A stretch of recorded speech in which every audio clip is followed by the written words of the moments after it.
الإطار يختار المالكي، ومن ثم ترامب يأتي ويقول لا، الوضع في العراق سياسيا وأمنيا يتطور ويتوتر ساعة بعد ساعة.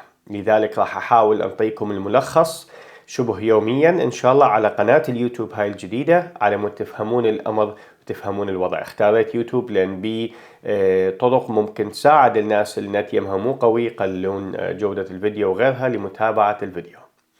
إيش دا يصير؟ الإطار التنسيقي لقى نفسه لأول مرة منذ سنين عديدة أنه دا يوصل إلى بر الأمان، والمالكي يتقرب أو يقترب من استلام سدة الحكم. كل هذا كان جاهز وتمام، لكن شركاء الإطار وحلفاء الإطار وخصومه كانوا يعلمون أن هنالك عراقيل وتحديات كبيرة راح تواجه المالكي. أول تحدي بدأ من الحلبوسي، المكون السني، قال احنا مرينا بتجارب صعبة مع السيد المالكي في فترة حكمه الثانية بالتحديد، اعتبرت دوليا فترة بها طائفية، بها تهميش المكون السني، بها استهدافات، بها اعتقالات جماعية. وهاي معلومات ذكرها أصلا عزت الشابندر قيادي السابق في حزب الدعوة، أنه كان يكون اعتقالات عامي شامي، المخبر السري وغيرها. كل هاي الأشياء أفقدت الثقة بين المكون السني وبين المالكي. نجي على الإطار التنسيقي. بيان الإطار التنسيقي منذ بدايته ذكر أنه الاختيار تم بالأغلبية مو بالإجماع، معناته أكو قوة سياسية شيعية موافقة. منه هاي القوة كانت السيد الحكيم، قيس الخزعلي، شبل الزيدي، وجهات أخرى وافقت لكن داخلها ما كانت موافقة. الكل كان يعرف أنه أكو معضلة، وهي اختيار رئيس الجمهورية. أكو صراع كبير بين اليكتي والبارتي الاتحاد الوطني الكردستاني والحزب الديمقراطي الكردستاني، وهذا الصراع مو بس على منصب رئيس الجمهورية، وإنما على موضوع تشكيل الحكومة المعطل لحد الآن في إقليم كردستان. الحزب الديمقراطي راد يصفي كل الملفات قبل أن يتم اختيار رئيس الجمهورية، واليكتي يقول رئيس الجمهورية من حصتنا وما راح نقبل مرشحكم الدكتور فؤاد حسين وزير الخارجية الحالي يكون هو رئيس الجمهورية. فالكل عرف أنه أكو مطبات قادمة. الجانب الأمريكي، يعني قبل ما تطلع تغريدة الرئيس الأمريكي ترامب بتقريبا يوم، استفسرت من مصادر في الإدارة الأمريكية شنو موقف أمريكا. المالكي سألتهم عن المالكي، قالوا احنا ما نتدخل بالشأن العراقي من ناحية أنه لازم تختارون فلان شخص، لكن لا نرغب ولا نحبذ أن يكون المالكي حاليا، وما نقبل به لأنها خطوة إلى الخلف. وقالوا لي بصريح العبارة نريد نمشي لي قدام، ما نرجع لي ورا. راح يقولون شنو قصدهم نرجع لي ورا؟ المالكي في فترة إدارته الأولى كان جيد مع الأمريكان، كان يمشي حسب النسق اللي كان يحطه هو وبوش. كان اكو خلافات على اشياء خلينا نقول جانبيه، لكن الملفات الاساسيه الامن والاقتصاد والعلاقات الدوليه كان بوش يساعده بها. لا بل اكثر من هاي، كان بوش يقعد، هاي معلومه لبعضكم، كان بوش يقعد في الولايات المتحده هو وكابينته هو وزرائه، ويفتحون عبر الفيديو. شلون هسه عندنا زوم، كان عندهم يعني تطبيقات عسكريه او حكوميه امريكيه يفتحوها مع السيد المالكي، وبوش يقول له سولف لي يا صديقي العزيز شنو دا تمر، شنو مشاكلك وشلون اقدر اساعدك. طبعا هاي الايام راحت. اجى اوباما وعد الناخبين الامريكان انه هو راح يسحب القوات الامريكيه من العراق. السيد المالكي حسب ما ذكر لي مبعوث أوباما الخاص وقتها، قال السيد المالكي ما رادنا نطلع، راد نبقي جنود يكونون حماية للعراق وأيضا ضمان سياسي للنظام السياسي على ضينه انقلابات غزوات غيرها. المشكلة وين كانت؟ أوباما قال العراقيين يريدون نبقي قوات، تمام، خلي السيد المالكي يقدم لنا طلب رسمي وننظر بالطلب.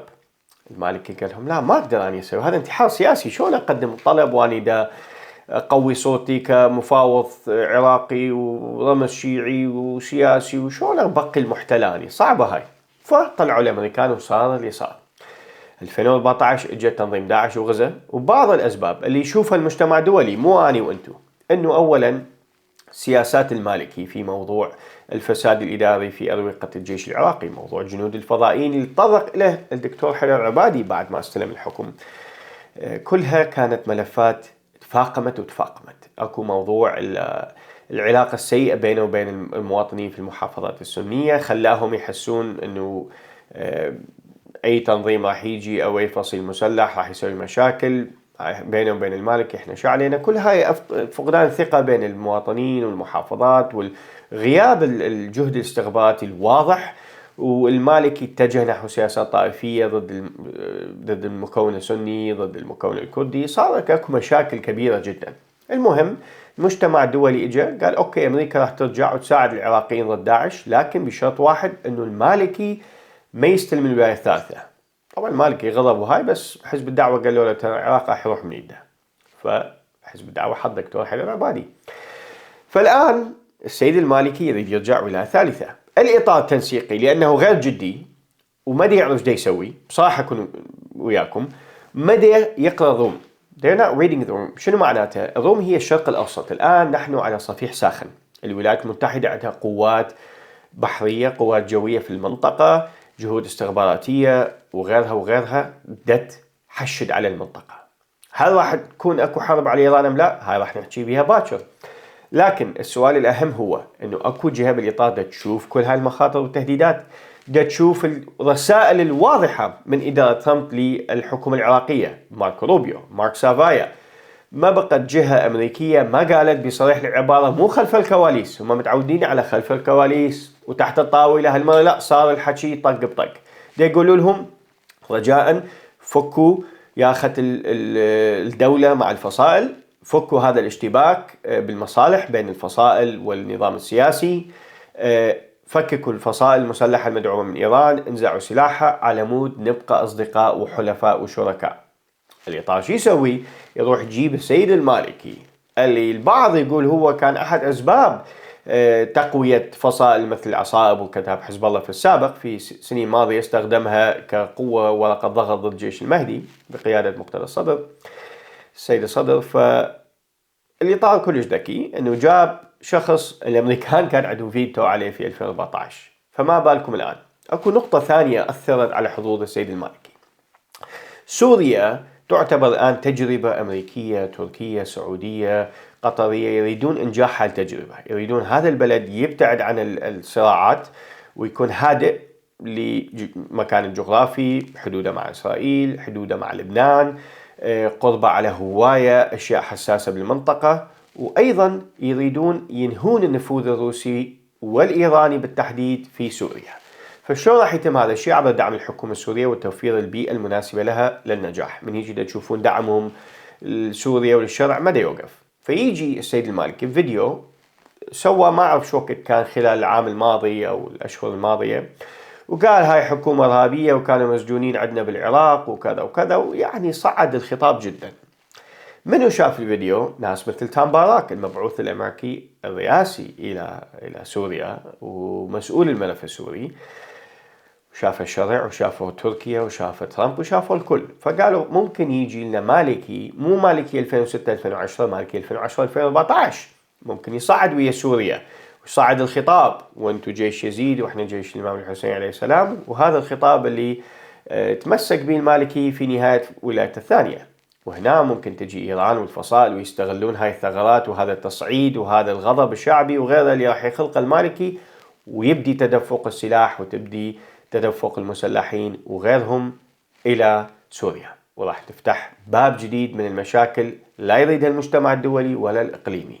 فكان إحدى نقاط ضعف ورقة المالكي أنه ممكن يسوي مشاكل مع الدول المجاورة للعراق، ممكن ما يقدر يفك الفصائل ويحلها، لا بل ممكن يلجأ إلى تخندق مع الفصائل ويشوف أنه هي وسيلة ممكن يحمي نفسه بيها ويقوي سلطته. فهنا هاي كل هالأشياء خلت الجانب الأمريكي يقول ما نريد نعيد التجربة، المنطقة ما تتحمل سنتين ثلاثة من التجربة الفاشلة حدثت مع السيد المالكي في ولاية ثالثة، ولا العراق يتحمل.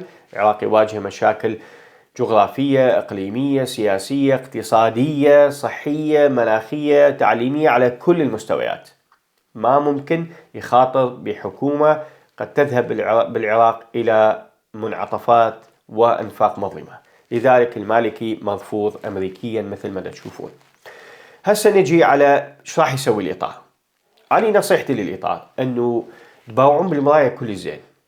هل مصلحة بقاء النظام السياسي وقربه من المجتمع الدولي، المجتمع العربي، المجتمع الإقليمي هي أولوياتكم، أم أولوياتكم مصالح ضيقة وتوزيع حصص وإرضاء فلان وفلان؟